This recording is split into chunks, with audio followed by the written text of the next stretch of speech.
Sa ngalan ng Ama, ng Anak, at ng Espiritu Santo, Amen. sumainyo ang Panginoon. At sumaiyo rin. Ang kapatid, bakit ba minsan ang bawal siyang masarap? Pero talaga ba kapag palagi nating pinipili ang mali, ang hindi tama, masarap ba talaga ang ating nararanasan? Alam natin, sa umpisa lang ang masarap. Pero pagkatapos ng mahabang panahon, tayo'y makakaranas ng hirap at pagdurusa. Yan ang pinapaalala ng unang pagbasa. Kung pipiliin natin na sumunod sa Diyos, mapapasa atin daw ang lupain na ito at hahaba ang ating buhay. Ibig sabihin, may pagpapala sa pagiging tapat sa pagsunod sa kautusan ng Diyos. Aminin natin ang mga pagkakataon na kung saan inakala nating mas magaling pa tayo sa Diyos. Ginawa natin ang ating gusto. Hindi tayo naging tapat at sumunod sa Kanya. Sa ating mga kasalanan at pagkakamali, humingi tayo muli ng awat tawad sa Kanya para makita tayong karapat-dapat makatanggap sa mga banal na misteryo. Inaamin ko Sa makapangyarihang Diyos at sa inyo mga kapatid, na lubha akong nagkasala sa isip, sa salita, sa gawa, at sa aking pagkukulang. Kaya isinasamo ko sa mahal na Birheng Maria, sa lahat ng mga anghel at mga banal, at sa inyo mga kapatid, na ako'y ipanalangin sa Panginoong ating Diyos. Kawaan tayo na makapangyarihang Diyos, patawarin tayo sa ating mga kasalanan, patnubayan tayo sa buhay na walang hanggan. Amen. Panginoon, kaawaan mo kami. Panginoon, kaawaan mo kami. Kristo, kaawaan mo kami. Kristo, kaawaan mo kami. Panginoon, kaawaan mo kami. Panginoon, kaawaan mo kami. Manalangin tayo. Ama namin makapangyarihan, sa pagganap nitong 40 araw na paghahanda at sa lakas ng dulot ng iyong salita, pinagkaloob mong maitalaga namin sa iyo ang banal na pagtitimpi ng aming buong pagkatao, upang kami yung laging marapating magkaisang diwa sa aming pagdalangin. Sa pamagitan ni Jesucristo kasama ng Espiritu Santo, magpa sa walang hanggan. Amen.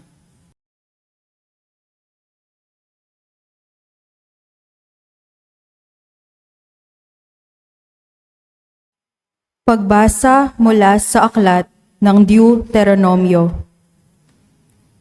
Nagsalita si Moises sa mga tao, "Ngayon, mga Israelita, upang mabuhay kayo ng matagal at makarating sa lupaing ibinigay sa inyo ng Panginoon, unawain ninyong mabuti at sundin ang tuntuning itinuturo ko sa inyo.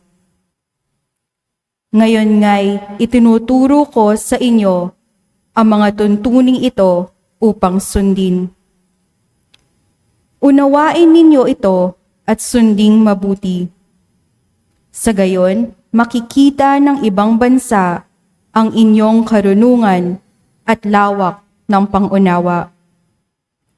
Sa gayon, hindi nila mapipigilang sabihin ang ganito, 'Ang bansang ito'y matalino at may malawak na pagkaunawa.' Sinong Diyos ng ibang bansa ang handang tumulong anumang oras liban sa Panginoon? Aling bansa ang may tuntuning kasing inam na mga tuntuning ibinigay ko sa inyo ngayon? Ngunit kaiingat kayo. Ang mga bagay na inyong nasaksihan ay huwag ninyong kalilimutan o ipagwawalang bahala habang kayo'y nabubuhay. Ituro ninyo ito sa inyong mga anak at mga apo. Ang salita ng Diyos. Salamat sa Diyos. Purihin mo, Jerusalem, ang Panginoong butihin. Purihin mo, Jerusalem, ang Panginoong butihin. Purihin mo, Jerusalem, purihin ang Panginoon. Purihin mo ang iyong Diyos, kayong mga tagasyon. Yaong mga pintuan mo ay siya ang nag-iingat. Ang lahat ng iyong lingkod ay siya ang nagbabasbas.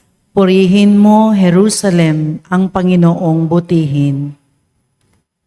Ginagawang matahimik yaong mga hangganan mo. Bibigyan kang kasiyahan sa kaloob niyang trigo. Kung siya ay naguutos, agad itong natutupad. Dumarating sa daigdig na hindi na nagluluwat. Purihin mo, Jerusalem, ang Panginoong butihin. Kay Jacob niya ibinigay ang balita at pabilin. Ang tuntunit mga aral ibinigay sa Israel. Ang ganitong karapatan ay wala ang ibang bansa, pagkat hindi nila batid ang utos na itinakda.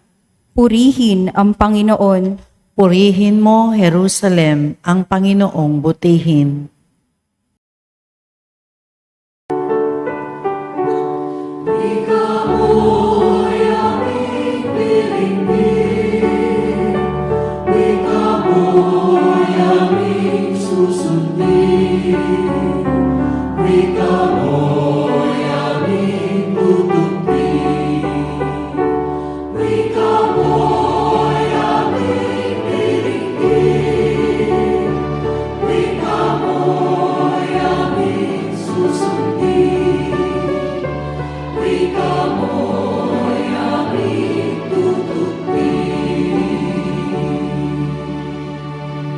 Salita mo, Kristong mahal, Espiritong bumubuhay, nagtuturot umaakay sa nagnanais makamtan ang langit na walang hanggan. Sumainyo ang Panginoon. At sumaiyo rin. Ang mabuting balita ng Panginoon ayon kay San Mateo. Papuri sa iyo, Panginoon. Nung panong yun, sinabi ni Jesus sa kanyang malagad, "Huwag ninyong akalaing naparito ako upang pawalang bisa ang kautusan at ang aral ng mga propeta. Naparito ako hindi upang pawalang bisa, kundi para ipaliwanag at ganapin ang mga iyon. Tandaan ninyo ito, magwawakas ang langit at lupa, ngunit ang kaliit-liitang bahagi ng kautusan ay di mawawala ng bisa hanggang hindi nagaganap ang lahat. Kaya't sino mang magpawalang halaga kahit sa kaliit-liitang bahagi dito at magturo ng gayon sa mga tao, ay bibilang na pinakamababa sa kaharian ng Diyos. Ngunit ang gumaganap ng kautusan at nagtuturo na tuparin iyon ay ibibilang na dakila sa kaharian ng Diyos." Mga kapatid, ang mabuting balita ng ating Panginoon. Pinupuri ka namin, Panginoong Heso Kristo. Magandang araw po muli sa inyong lahat. Meron po akong gustong i-share sa inyo isang simpleng paalaala so that your life can become easier, happier, and holier.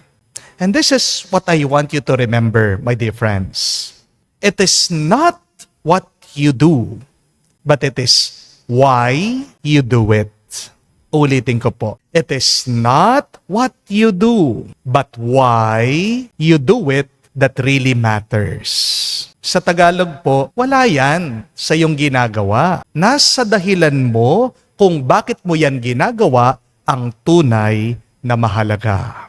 Marami po sa atin ang nabibigatan sa buhay. Marami ang napapagod, nagsasawa, sumusuko na. Bakit? Kasi nakakalimutan nila ang dahilan kung bakit nila ginagawa yung mga bagay na kanilang ginagawa. Tingnan natin ang ating mga sarili. Bakit ka nagtatrabaho kahit stress na stress ka? Bakit ka nag-aalaga pa rin ng mga anak mo kahit na pagod ka na?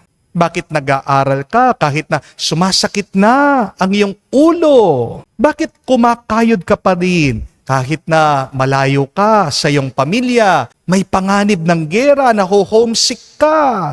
Gusto mo nang umuwi pero nagtitiis ka pa rin. Bakit? Patuloy ka pa rin nagbibigay sa iyong pamilya, nagsasakripisyo, kahit mangutang ka lang. Bakit lumalaban ka pa rin, kahit na hirap ka na sa iyong sakit? Bakit nananatili ka pa rin sa iyong pamilya, kahit na nasaktan ka o pinagtaksilan ka ng iyong asawa? Bakit nagdadasal ka pa rin? Bakit nagsisimba ka? Kahit na minsan, wala namang bunga yung iyong pananalangin. Mga kapatid, tandaan niyo po ito. Kung ang tinitignan mo lang ay yung ginagawa mo, manghihina ka talaga. Amen? Mapapagod ka, susuko ka. Pero kapag naalaala mo ang dahilan, bakit mo ginagawa? Kahit na gaano na kahirap, kakayanin mo. Pagtsatsagaan mo at lalaban ka. Kahit na ilang oras ka magtrabaho, kahit na pawisan ka sa pagluluto, paglilinis, pag-aalaga ng iyong pamilya, kahit wala ka ng social life, kahit na masakit na ang iyong katawan, papasok ka pa rin sa iyong trabaho. Kahit na dudurog ang iyong puso, pero patuloy ka pa rin sa pagmamahal at sa paglilingkod. Kakayanin mo ang lahat kung malinaw lang sa iyo ano ang iyong dahilan. Meron pong sinabi si Viktor Frankl, yung sikat na psychologist na nabuhay po sa concentration camp ng World War II. Sabi po niya, a man who has a why can bear almost anyhow. Kapag malinaw ang dahilan, kaya mong tiisin kahit na gaano kahirap ang mga paraan. Mga kapatid, baka hindi niyo po alam ito. Ang mga Hudyo ay meron pong 613 na batas, utos or laws. 613. Lahat po yan, sinusunod nila na may katapatan. Si San Jose po, ang ating mahal na ina, si Maria, maging ang ating Panginoong Hesukristo, mga Hudyo. At lumaki po sila sa pagsunod sa mga utos na ito. Ang tanong, bakit nila sinunod? Hindi lang po dahil utos sila. Meron silang dahilan. At ang dahilan nila, mahal nila ang Diyos. Gusto nilang paglingkuran ang Diyos. Ang tawag po ng mga Hudyo sa mga utos ng Diyos ay mitzvah. Ibig po sabihin, commandments. Para po sa mga Hudyo, ang mga mitzvah o mga commandments ay hindi lang batas. Ang mga mitzvah, ang mga utos ng Diyos ay paraan ng isang Hudyo para mahalin niya ang Diyos. Tayo po mga Kristiyano, ilan po ang utos na galing natin sa Diyos? 10 lang. Di po ba? Minsan, 10 na lang ang kautusan ng Diyos. 10 commandments. Hindi pa natin ma-memorize. Amen? Aminin. Minsan, alam na nating mali. Bakit yun pa yung ating ginagawa? Kung ano yung tama, hindi natin masundan. Pakiramdam natin, napakabigat pa kapag ginagawa natin ang kautusan ng Diyos. Bakit? Kasi nakatuon lang tayo doon sa utos. Hindi doon sa dahilan kung bakit may utos. Mga kapatid, tandaan niyo po, a commandment without a reason is a prison. Pero, a commandment with a good reason becomes your passion. It becomes your affection. It becomes the expression of your love. Kapag malinaw ang iyong dahilan, ang pagsunod mo sa Diyos ay hindi magiging mabigat. Ito na ay nagiging pagmamahal mo. Kaya, tanungin po natin ang ating mga sarili. Bakit ba ako nagsisimba? Bakit ba ako nagdadasal? Bakit ba ako sumusunod sa Diyos? Dahil ba natatakot akong maparusahan? O talaga bang mahal ko ang Diyos ng buong isip, buong puso, buong lakas, buong kaluluwa ko? Kung ang dahilan mo sa pagsunod sa kautusan ng Diyos ay pagmamahal, hindi magiging mabigat ang buhay na ito. Amen? Ang iyong buhay ay mapupuno ng kagalakan. Ang iyong buhay ay magiging misyon. Sabi sa unang pagbasa, hahaba ang buhay mo, mapapasayo ang bunga ng mundong ito. Meron pong isang kwento tungkol po sa tatlong nagsaserve sa simbahan. Nagwawalis po sila sa parokya. Yung pari napadaan, nilapitan po yung isa. Tinanong siya, bakit ka nagwawalis? Sumagot po itong dalaga, sabi niya, kasi po, Father, madumi po ang simbahan. Tinanong po ng pare, yung pangalawang lingkod, isang nanay. Sabi niya, Nay, bakit po kayo nagwawalis, naglilinis sa simbahan araw-araw? Sumagot naman po ito, sabi niya, Father, nagwawalis po ako dahil ito po ang aking tungkulin. Ito po ang aking duty, obligasyon. Yung pangatlo, nilapitan po ng pari, isa na pong matanda, balo na siya. Sumagot po sa pari nung tinanong siya, Father, nagwawalis po ako sa simbahan kasi sa tuwing nagwawalis po ako, naglilinis dito sa simbahan, pakiramdam ko po parang nalilinis din ang aking puso. Tingnan niya po mga kapatid, iisang gawain lang. Para-parehas sila na naglilinis. Pero yung kanilang ginagawa, nag-iba. Para dun sa isa, trabaho lang. Sa pangalawa, tungkulin. Dun sa pangatlo, isa na itong debosyon. Nagdepende yung kanilang ginagawa dun sa kanilang dahilan. So remember that, my dear friends. The same task can change depending on your reason.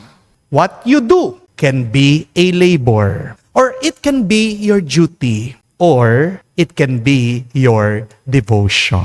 Kaya mga kapatid, ipagdasal po natin sa banal na misang ito, naway tulungan tayo ng Diyos. Maging malinaw sana sa atin ang dahilan bakit tayo sumusunod sa mga kautusan ng Diyos.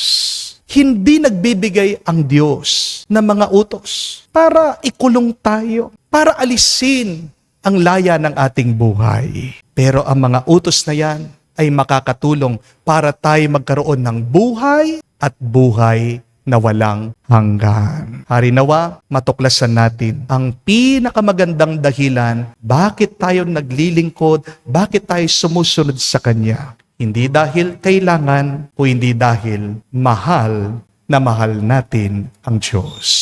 Amen.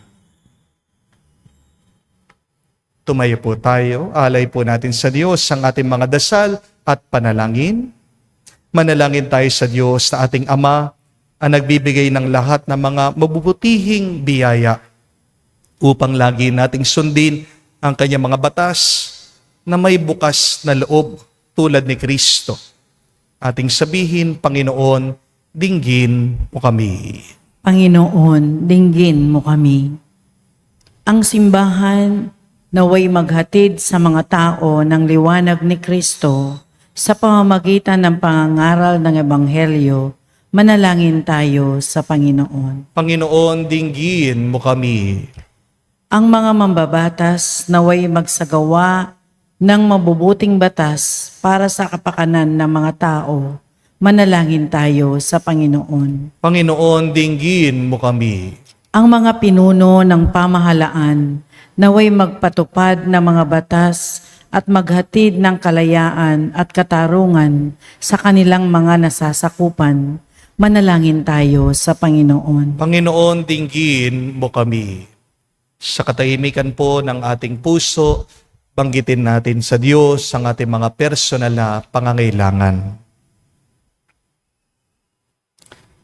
Amang nasa langit, pagkalooban mo kami ng biyayang makasunod sa iyong mga utos at magtaguyod ng iyong batas at salita sa lahat ng mga nasa ilalim ng aming pangangalaga.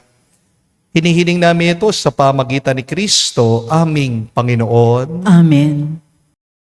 Buhay pagmamahal,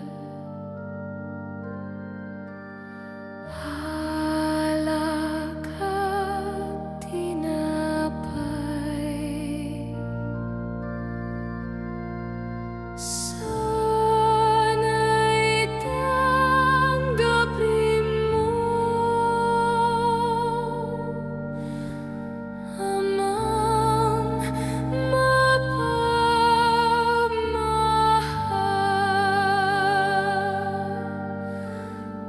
ngayon sa iyong hapag, kami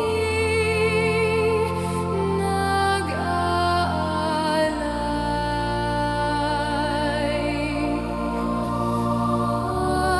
Alak at tinapay, alay ng iyong bayan. Buhay pagmamahal,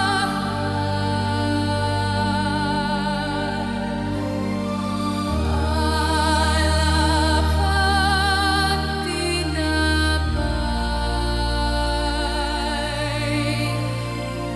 sana'y tanggapin mo, amang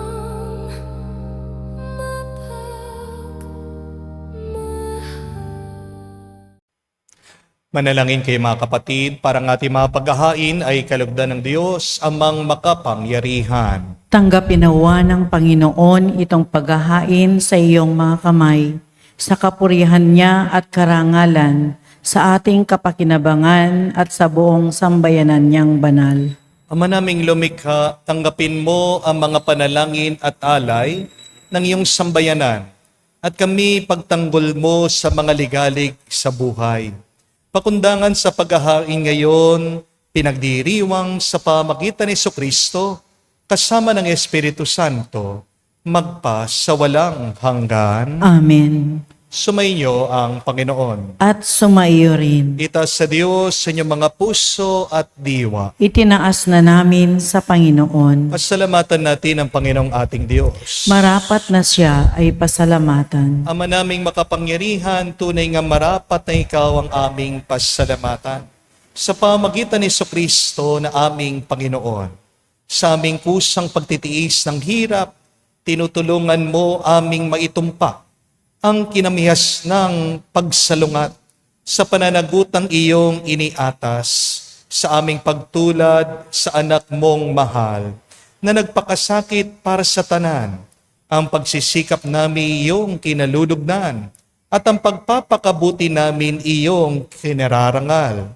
Kaya kaisa namang hilig sisiawit ng papuri sa iyo nang walang humpay sa kalangitan. Kami nagbubunyi sa iyong kadakilaan.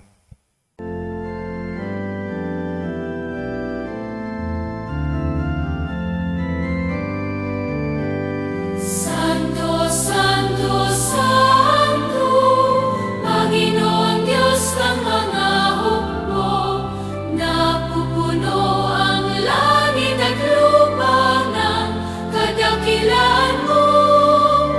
Hosana, Hosana, sa kaitaasan, pinagpalang na paririto sa ngalan ng Panginoon. Hosana, Hosana, sa kaitaasan. Hosana, Hosana, sa kaitaasan. Ama naming banal, ikaw ang bukal ng tanang kabanalan. Kaya't sa pamagitan ng iyong Espiritu, gawin mong banal ang mga kaloob na ito, upang para sa amin, maging katawan at dugo ng aming Panginoong Heso Kristo. Bago niya pinagtiis ang kusang loob na maging handog, hinawakan niyang tinapay, pinasalamatan kanya, pinaghati-hati niya iyon, inabot sa kanyang mga alagad at sinabi, "Tanggapin ninyong lahat ito at kanin. Ito ang aking katawan na ihahandog para sa inyo."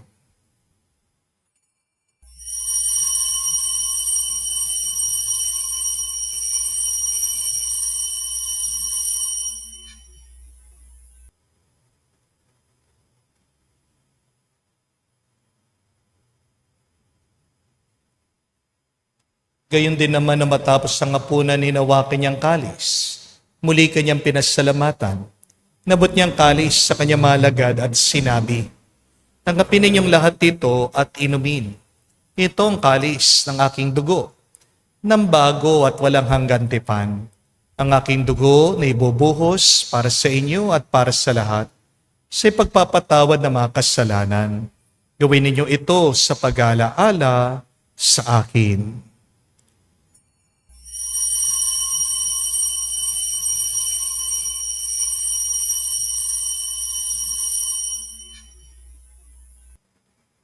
Ang misteryo ng pananampalataya.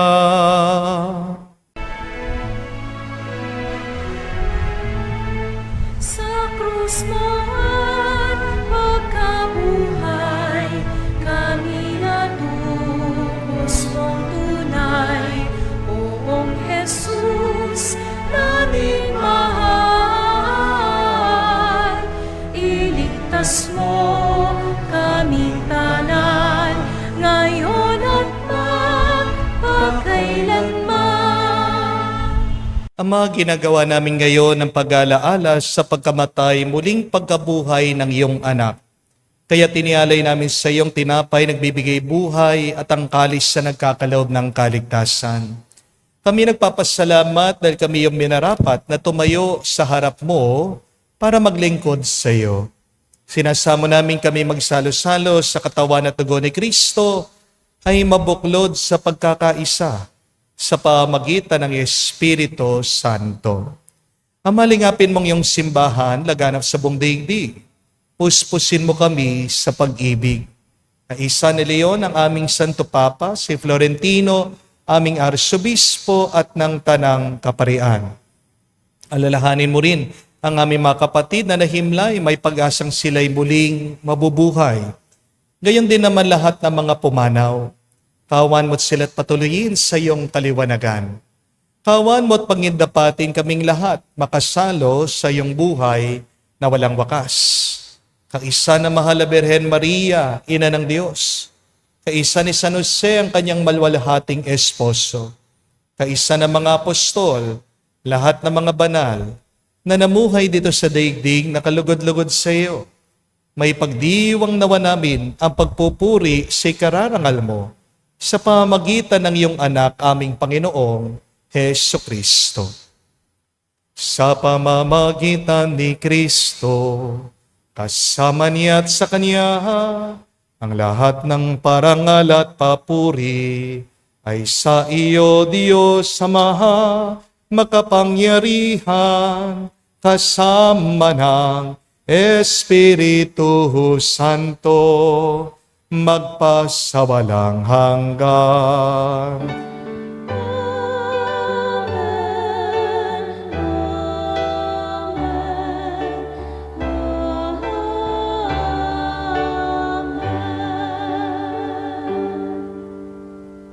Sa nakagaling na utos sa turo ni Jesus sa Panginoon natin at Diyos, ipahayag natin ng lakas loob.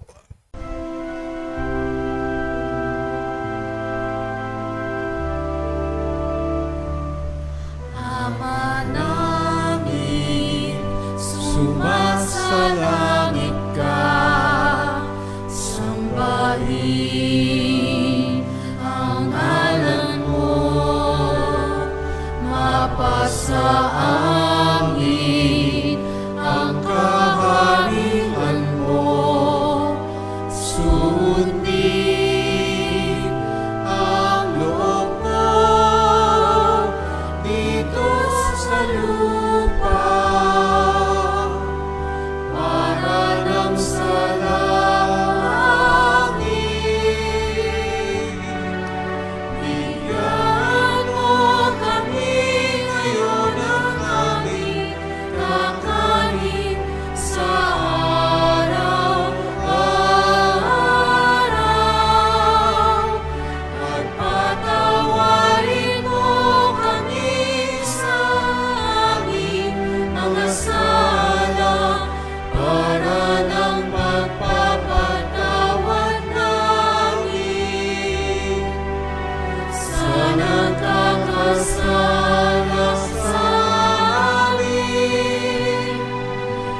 Tuwang mo kami ipahintulot sa tukso at iadya mo kami sa lahat ng masama. Hinihiling namin kami adya sa lahat ng masama, pagkalooban ng kapayapaan araw-araw, ligtas sa kasalanan, ilayo sa lahat ng kapahamakan, samantalang aming pinanabikan ang dakilang araw ng pagpapahayag ng tagapagligtas naming si Jesucristo. Sapagkat iyo ang kaharian at ang kapangyarihan at ang kapurihan magpakailanman. Amen. Panginoong Jesucristo, sinabi mo sa mga apostol, kapayapaan ang iniwan ko sa inyo. Ang aking kapayapaan binibigay ko sa inyo. Tungayan mo ang aming pananampalataya. Huwag ang aming pagkakasala. Pagkalooban mo kami ng kapayapaan at pagkakaisa, ayon sa iyong kalooban, kasama ng Espiritu Santo, magpa sa walang hanggan. Amen. Kapayapaan ng Panginoon ay laging sumainyo. At sumaiyo rin. Magbigayan po tayo ng kapayapaan sa bawat isa. Peace with you po. Kapayapaan po sa inyong lahat.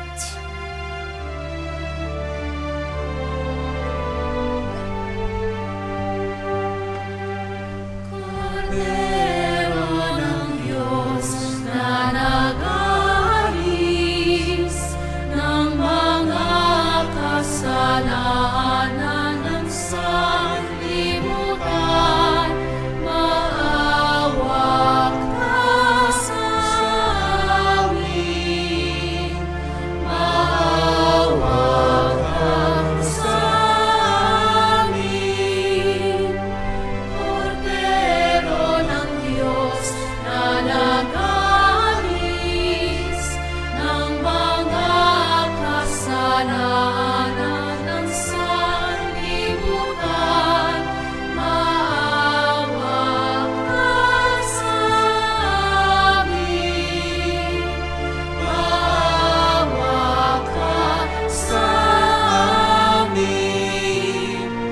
Cordero ng Diyos na nag-aalis ng mga kasalanan ng sanlibutan, ipagkaloob mo sa amin ang kapayapaan.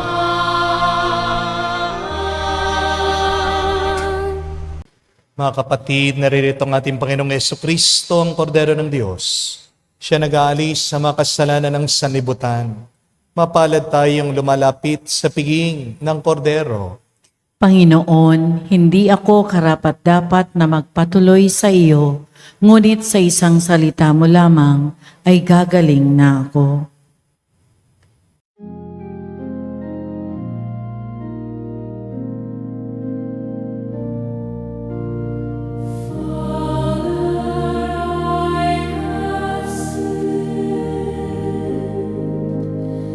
Help me find my way.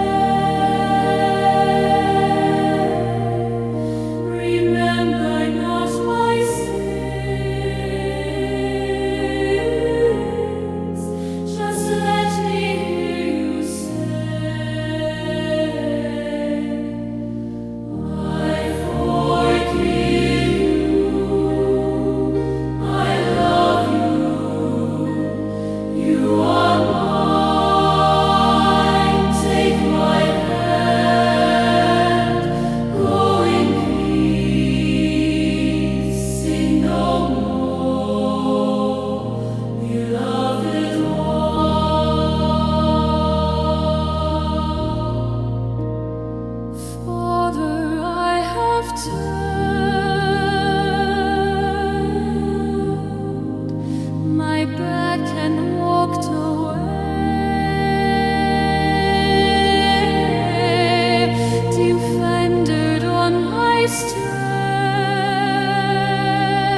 Manalangin tayo.